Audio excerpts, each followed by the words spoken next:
Welcome back to Manna's cake cafe. അപ്പോൾ ഇന്ന് നമ്മൾ ചെയ്യാൻ പോകുന്നത് ഒരു ചോക്ലേറ്റ് ഫഡ്ജ് കേക്കാണ്. അതിൻ്റെ കേക്കിൻ്റെ റെസിപ്പിയും കൂടെ തന്നെ ഐസിങ്ങും എല്ലാം ഉൾപ്പെടുത്തിക്കൊണ്ട് ഒരു വീഡിയോ ആണ് ചെയ്യുന്നത്. അപ്പോൾ നിങ്ങൾ വീഡിയോ കാണുമ്പോൾ ചാനൽ സബ്സ്ക്രൈബ് ചെയ്യാതെയാണ് കാണുന്നതെങ്കിൽ ഒന്ന് സബ്സ്ക്രൈബ് ചെയ്യാൻ മറന്നു പോകരുത്. അപ്പോൾ നമുക്ക് വീഡിയോയിലേക്ക് പോകാം. ഇത് പെട്ടെന്ന് വന്ന ഒരു ഓർഡർ ആയതുകൊണ്ട് തന്നെ ആദ്യം വീഡിയോ എടുക്കണമെന്നൊന്നും ഉദ്ദേശിച്ചതല്ല. അപ്പോൾ ഞാനതിൻ്റെ മാവൊക്കെ അരിച്ച് വെച്ച ശേഷമാണ് വീഡിയോ എടുക്കാൻ വേണ്ടി പ്ലാൻ ചെയ്തത്.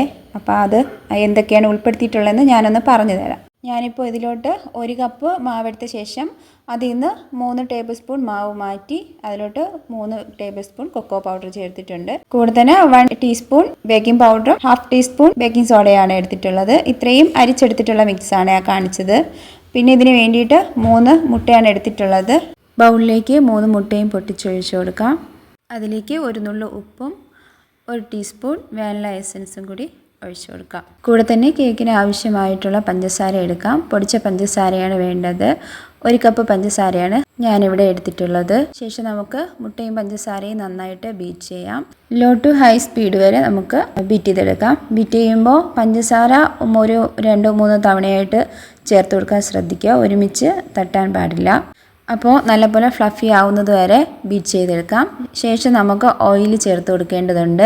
അപ്പോൾ അതിന് വേണ്ടിയിട്ട് ഒരു 3 ടേബിൾ സ്പൂൺ ഓയിലാണ് ഞാനിവിടെ ചേർത്ത് കൊടുക്കുന്നത്. സൺഫ്ലവർ ഓയിലാണ് എടുത്തിട്ടുള്ളത്.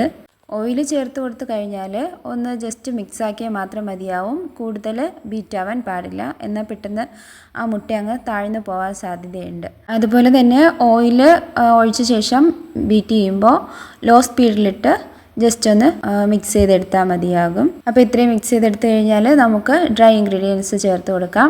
അപ്പോൾ നേരത്തെ അരച്ച് വെച്ചിട്ടുള്ള മാവ് നമുക്ക് ഒരു 2-3 ബാച്ചസ് ആയിട്ട് ചേർത്ത് നന്നായിട്ട് മിക്സ് ചെയ്യാം. അപ്പോൾ മിക്സ് ചെയ്യുമ്പോൾ ബീറ്റർ മാറ്റി ഒരു വിസ്കോ സ്പാച്ചില എടുത്ത് മിക്സ് ചെയ്ത് കൊടുക്കാം. അപ്പോൾ 1-2 തവണ മാവ് ചേർത്ത് കൊടുത്ത ശേഷം 2 ടേബിൾ സ്പൂൺ പാലുകൂടി എടുക്കുന്നുണ്ട്. അപ്പോൾ അതും ഇതിൻ്റെ ഇടയ്ക്കിടയ്ക്കായിട്ട് ഒന്ന് ചേർത്ത് മിക്സ് ചെയ്ത് കൊടുക്കാം. അപ്പോൾ മാവ് മിക്സ് ചെയ്യുമ്പോൾ ശ്രദ്ധിക്കേണ്ട കാര്യം എന്ന് പറഞ്ഞാൽ നമ്മൾ അധികമായിട്ട് ഇളക്കി മിക്സ് ചെയ്യാൻ പാടില്ല. വളരെ സ്ലോലി ആയിട്ട് മിക്സ് ചെയ്താണ് എടുക്കാനായിട്ട്. കൂടുതൽ നമ്മൾ കുത്തി ഇളക്കി കഴിഞ്ഞാൽ ആ മുട്ടയും ആ ബാറ്ററൊക്കെ അങ്ങ് താഴ്ന്നു പോവും. പിന്നെ കേക്കിന് ഒട്ടും തന്നെ പൊക്കമോ ഒന്നും കിട്ടത്തില്ല. അപ്പോൾ അത് ശ്രദ്ധിച്ചിട്ട് വേണം മിക്സ് ചെയ്തെടുക്കാനായിട്ട്. അപ്പോൾ ഇത്രയും ആയിക്കഴിഞ്ഞാൽ നമുക്കതിലോട്ട് 1 ടീസ്പൂൺ വിനീഗർ ചേർത്ത് ഒന്നുകൂടി ഒന്ന് മിക്സ് ചെയ്തെടുക്കാം.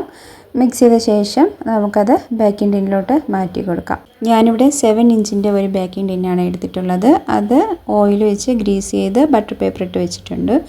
അതിലോട്ട് നമുക്ക് കേക്ക് ബാറ്റർ ഒഴിച്ചു കൊടുക്കാം.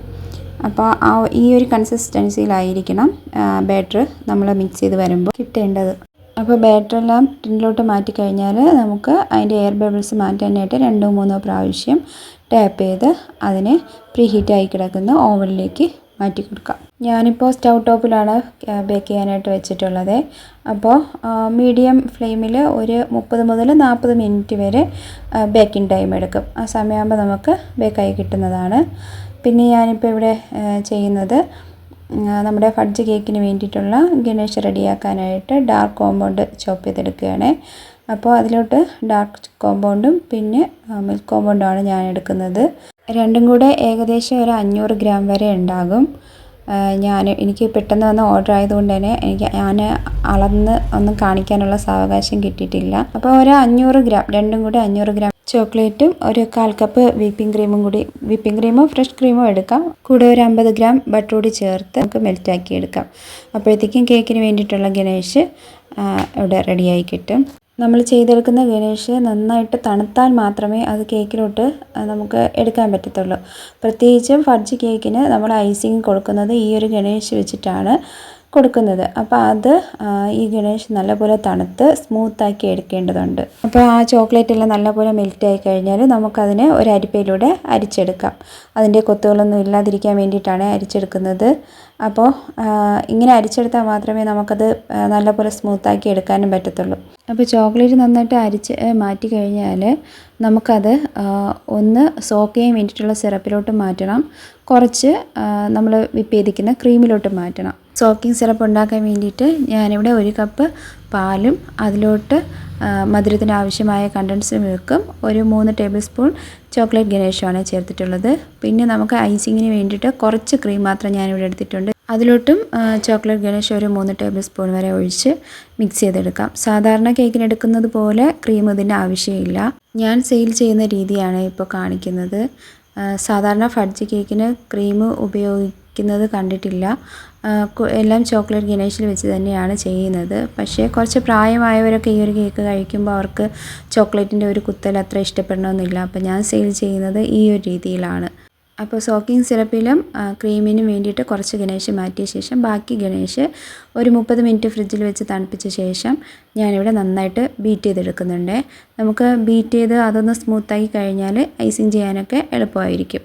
അപ്പോൾ ഇതൊക്കെ നമ്മൾ ചെയ്യുന്നതിൻ്റെ ഇടയ്ക്ക് കേക്ക് ബേക്കായി കിട്ടിയിട്ടുണ്ടായിരുന്നു. അത് തണുപ്പിച്ച് ഞാനിപ്പോൾ ലെയറാക്കാൻ വേണ്ടിയിട്ട് എടുത്ത് വെച്ചിട്ടുണ്ട്. അപ്പോൾ ഈ ഒരു ഹൈറ്റിലുള്ള കേക്കാണ് നമുക്ക് കിട്ടിയിട്ടുള്ളത്. അപ്പോൾ ഇനി അതിനെ നമുക്ക് 3 ലെയറായിട്ട് കട്ട് ചെയ്ത് എടുക്കാം. കേക്ക് 3 ലെയറാക്കി കട്ട് ചെയ്ത ശേഷം നമുക്കത് ഐസിങ് ചെയ്യാം. അതിന് വേണ്ടിയിട്ട് ആദ്യത്തെ ലെയർ എടുത്ത് വെച്ച് നേരത്തെ ചെയ്ത് വെച്ച സിറപ്പില്ലേ, ആ സിറപ്പ് വെച്ചിട്ട് ഒന്ന് സോക്ക് ചെയ്തെടുക്കാം. സോക്ക് ചെയ്ത ശേഷം ഒരു തിന്നായിട്ടുള്ള ഒരു ലെയർ വേണം ആ ഒരു ക്രീമിൽ കൊടുക്കാനായിട്ട്. അതിനുശേഷം നമുക്ക് ചോക്ലേറ്റ് ഗണേഷ് വെച്ചിട്ട് ഒരു ലെയർ കൂടി കൊടുക്കേണ്ടതുണ്ട്. അപ്പോൾ കുറച്ച് ചോക്ലേറ്റ് ഗണേഷ് എടുത്ത് വെച്ച് അതിലോട്ട് നമുക്ക് ഒരു ലെയറാക്കി അത് കൊടുക്കാം.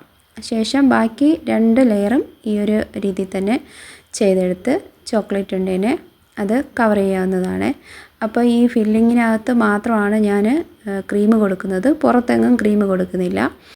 ഫുള്ള് ചോക്ലേറ്റ് ഗണേഷ് തന്നെയാണ് കവർ ചെയ്തെടുക്കുന്നത്. അതിൻ്റെ ഫിനിഷിങ്ങും എല്ലാം ചോക്ലേറ്റ് വെച്ചിട്ടാണ് ചെയ്യുന്നത്. അപ്പം ഇതിപ്പോൾ ഞാൻ ഫൈനൽ കോട്ട് കൊടുക്കുകയാണ്. ക്രം കോട്ട് ചെയ്ത് ഒരു 10 മിനിറ്റൊക്കെ ഫ്രിഡ്ജിൽ വെച്ചതിന് ശേഷം ചെയ്ത് കഴിഞ്ഞാൽ കുറച്ചുകൂടി നമുക്ക് ഈസി ആയിട്ടിരിക്കും. പക്ഷേ നമ്മൾ ചെയ്യാനെടുത്ത ചോക്ലേറ്റ് ഗണേഷ് ഫ്രിഡ്ജിൽ പിന്നീട് വെക്കേണ്ടതില്ല, അത് പുറത്ത് തന്നെ വെച്ചിരുന്നാൽ മതി. ഒരു അരമണിക്കൂറിനുള്ളിൽ നമ്മൾ കേക്ക് ചെയ്തെടുക്കുന്നുവെങ്കിൽ പുറത്ത് തന്നെ വെച്ചിരുന്നാൽ മതി. കൂടുതൽ ഫ്രിഡ്ജിൽ വെച്ച് കഴിഞ്ഞാൽ കുറച്ചുകൂടി ഹാർഡായിപ്പോവും. നമ്മളിപ്പോൾ സ്മൂത്ത് ചെയ്ത് വെച്ചേക്കുമല്ലേ, അത് കുറച്ചുകൂടി ഹാർഡായിപ്പോവും. അപ്പോൾ അത് പുറത്ത് തന്നെ വെച്ചിരുന്നാൽ മതി. പിന്നെ ഫൈനൽ കോട്ട് ചെയ്ത് നമ്മൾ എല്ലാം ചെയ്തെടുത്ത ശേഷം ഒരു നല്ലൊരു ഫിനിഷിങ്ങിന് വേണ്ടിയിട്ട് ഒന്ന് പാലറ്റ് നൈഫ് ചൂടുവെള്ളത്തിലോട്ട് ഡിപ്പ് ചെയ്ത് വെച്ചതിന് ശേഷം കേക്കിന് പുറത്തോട്ട് വെച്ച് ഒന്ന് റൊട്ടേറ്റ് ചെയ്തെടുത്ത് കഴിഞ്ഞാൽ നല്ല ഫിനിഷിങ് കിട്ടും. അപ്പോൾ ഇതാണ് ഞാൻ സെയിൽ ചെയ്യുന്ന ചോക്ലേറ്റ് ഫഡ്ജ് കേക്ക്. അപ്പോൾ ഈ ഒരു കേക്കിൻ്റെ ഫൈനൽ ലുക്ക് ഇതാണ്. അപ്പോൾ വീഡിയോ ഇഷ്ടമായിട്ടുണ്ടെങ്കിൽ എല്ലാവരും ലൈക്ക് ചെയ്ത് ഷെയർ ചെയ്ത് സപ്പോർട്ട് ചെയ്യാൻ മറക്കരുത്.